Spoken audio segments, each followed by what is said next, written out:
As we have seen, the approach of the mediator tends to bring together the two spheres of possibilities of which the rivals occupy the respective centers. The resentment they feel for each other is therefore always increasing.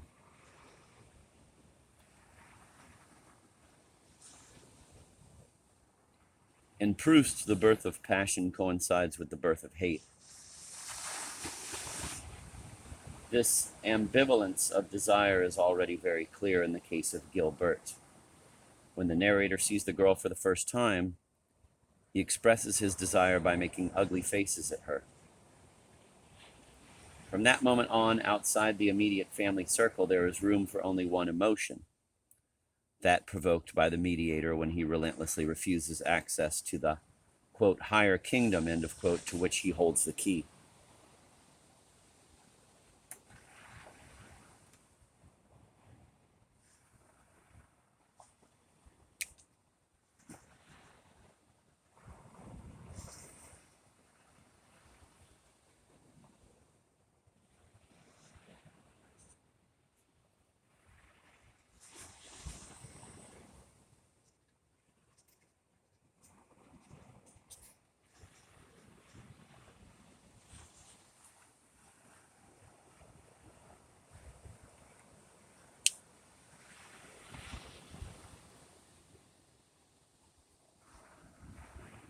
Proust still speaks of desire, hate, love, and jealousy, but he repeatedly asserts their equivalence.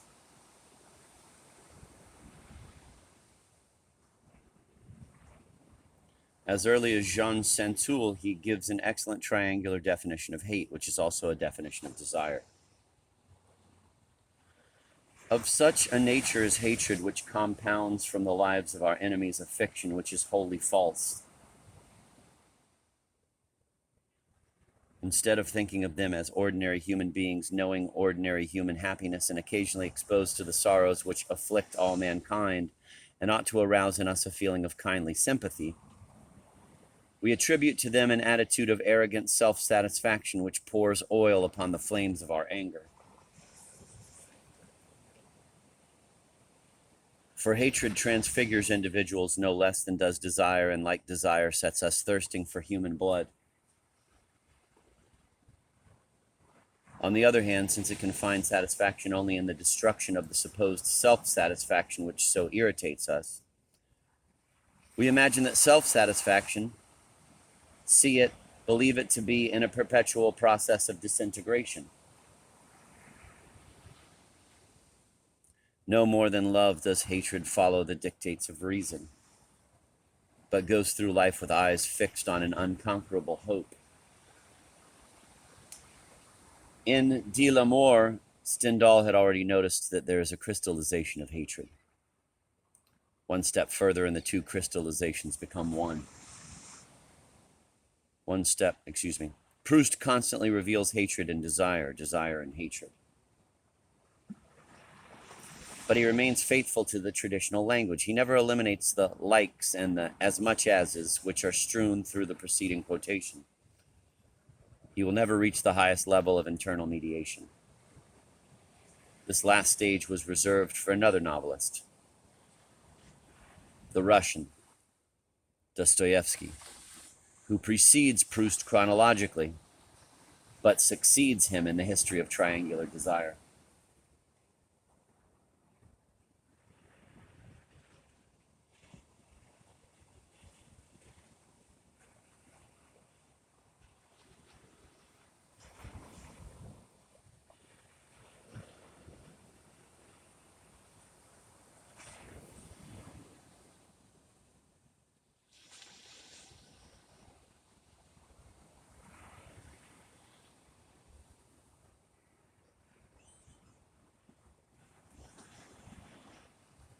Except for a few characters who entirely escape imitated desire, in Dostoevsky there's no longer any love without jealousy, any friendship without envy, any attraction without repulsion.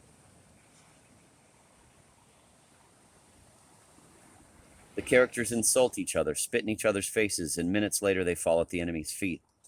They abjectly beg mercy. This fascination coupled with hatred is no different in principle from Proustian snobism and Stendhalian vanity. The inevitable consequences of desire copied from another desire are envy, jealousy, and impotent hatred.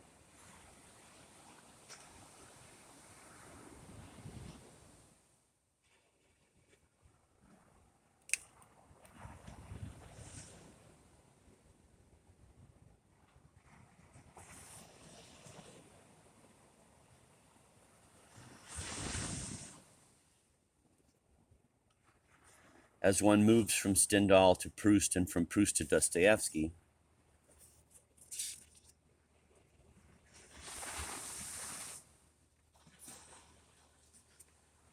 and the closer the mediator comes, the more bitter are the fruits of triangular desire.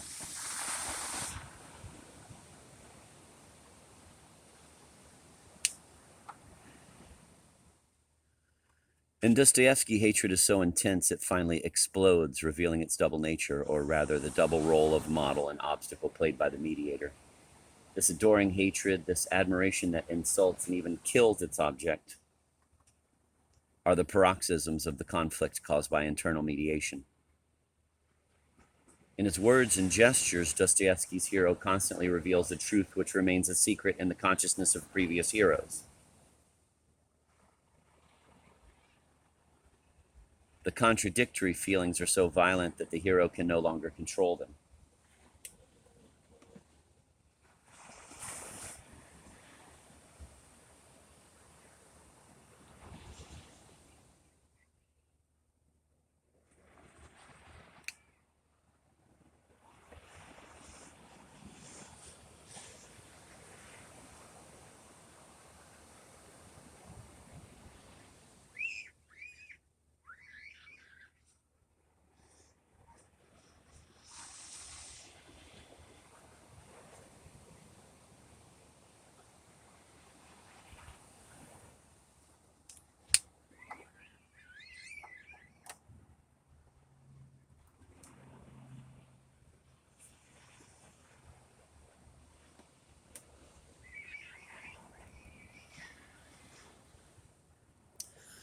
Western readers sometimes feel a little lost in Dostoevsky's universe. Internal mediation exerts its dissolving power at the very heart of the family itself.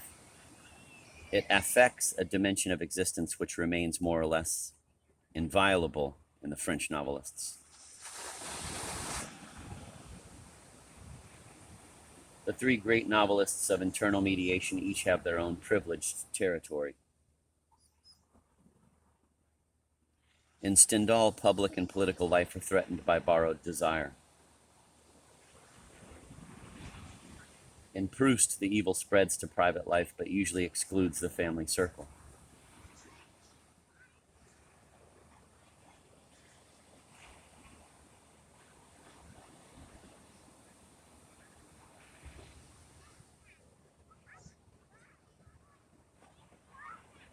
In Dostoevsky, this intimate circle itself is contaminated. Thus, we find within internal mediation, one can distinguish exogamic mediation in Stendhal and Proust from endogamic mediation in Dostoevsky.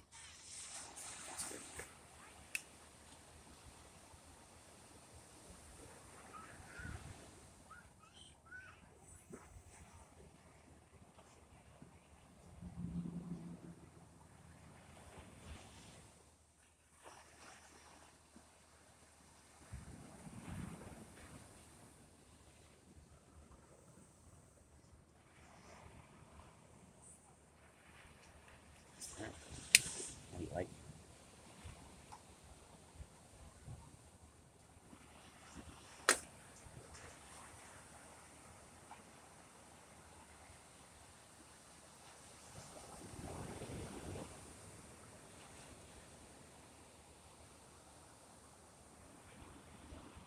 Baby making women out there.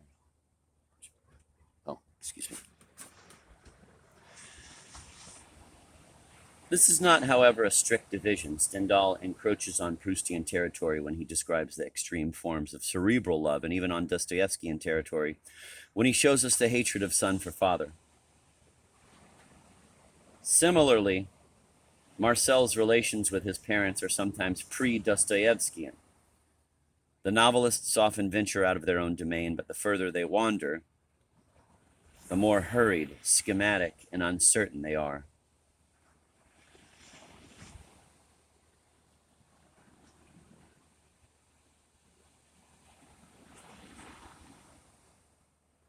This rough division of the existential domain among our novelists represents an invasion of the vital centers of the individual by triangular desire.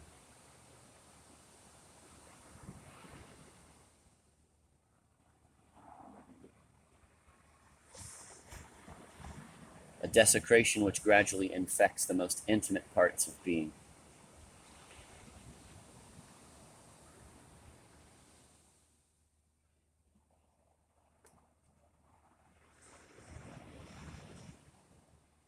This desire is a corrosive disease which first attacks the periphery and then spreads toward the center. It is an alienation which grows more complete as the distance between model and disciple diminishes. This distance is smallest in familial mediation of father to son,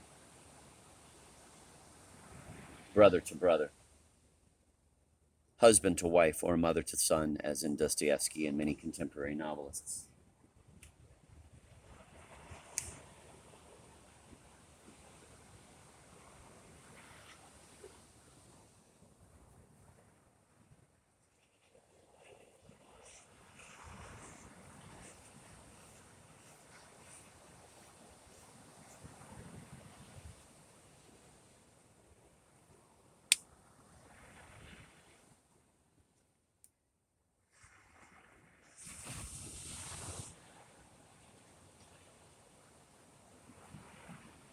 In terms of mediation, the Dostoevskian universe is, quote, this side of, end of quote.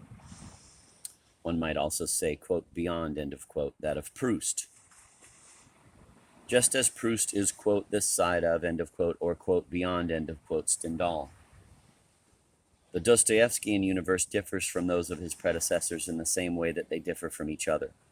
This difference does not imply an absence of relationships and points of contact. If Dostoevsky were as autonomous as is sometimes claimed, he would never be able to understand his works. We would never be able to understand his works. They would be as meaningless to us as the words of a foreign language. We could spell them out, but we would be unable to grasp their significance.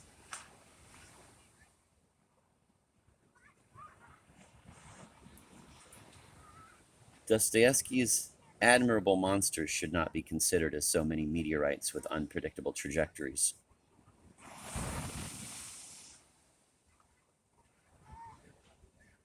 In the time of the Marquis de Vogue, people often said that Dostoevsky's characters were too Russian to be completely accessible to the French Cartesian mind. His mysterious work would, by definition, elude our rational Western criteria. Today, it is no longer Dostoevsky the Russian who seems most important to us, but rather the apostle of liberty, the brilliant innovator, the iconoclast who smashed the molds in which novels had previously been cast.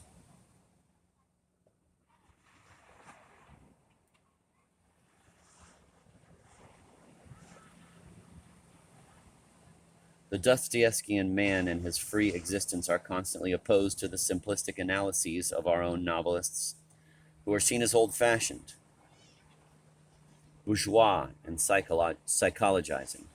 This fanatic cult, as much as the mistrust of times past, prevents us from seeing in Dostoevsky the final and supreme stage of the development of the modern novel.